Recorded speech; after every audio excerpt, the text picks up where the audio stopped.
Para milipat sa'yo ni Kuya Langga yung tambay niya sa akin. Dali. Kung hindi ka mag-live. Ayun na.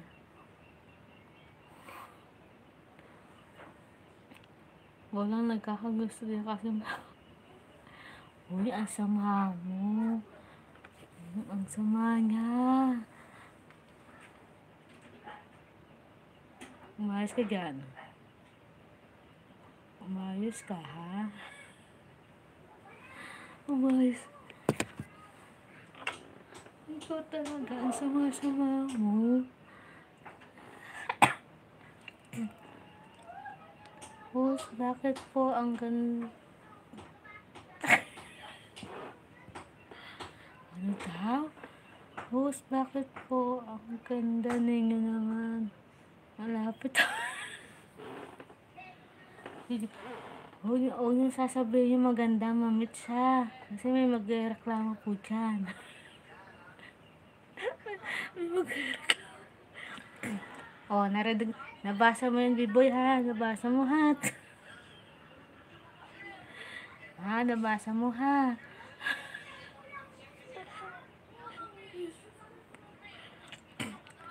Gahanap nga ako ng kadate, eh. Mamit siya. Walang makita. Boss, malakas ka daw kuman. Hindi mahina.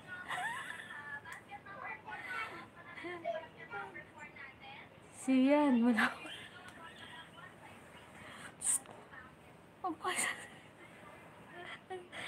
Ang sama mo. Asan ba to si Kuya? Kuya Langga. Ano si Biboy, oh. Ang sama mo sa akin. Eh, kung hindi ako maganda, ano yung mukha mo? Ikaw sama. Mami mo na, tignan nyo si Biboy, oh, ano. Ang asar. Kuya, pikit.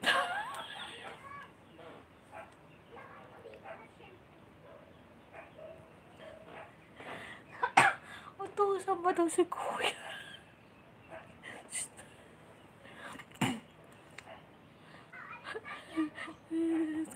Kuya, pikit ng mata. Tinulugan ako ni Kuya. Hanggang Amados Art, dan tusok sa anim mong short bigla, tinikitang kita doon, may bakas ako sa ori. O, mapapasa na lang yung mami mo na yan. Lumabas na ante. Papasok na si Kuya Langga. Ay, si Kuya Langga. Si Kuya sino ba yun? Sino ba yun? Si Kuya... Teka lang, wait lang. Sino? Si Kuya Amados.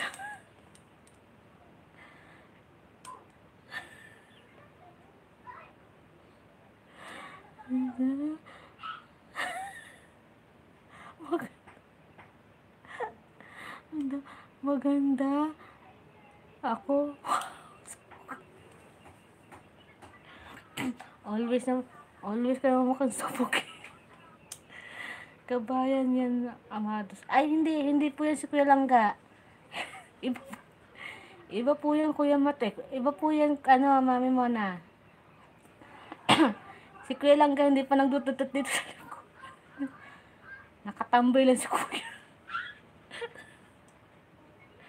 Hindi si Kuya Langga yan. Si Amados Art yan, Mami. Si Kuya nakatago.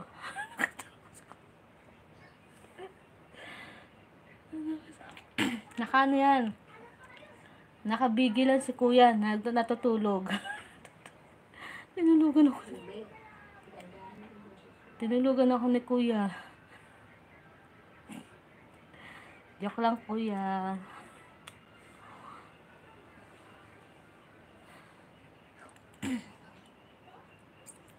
Busy si Kuya Langga, kaya hindi nakakapag-dot-dot.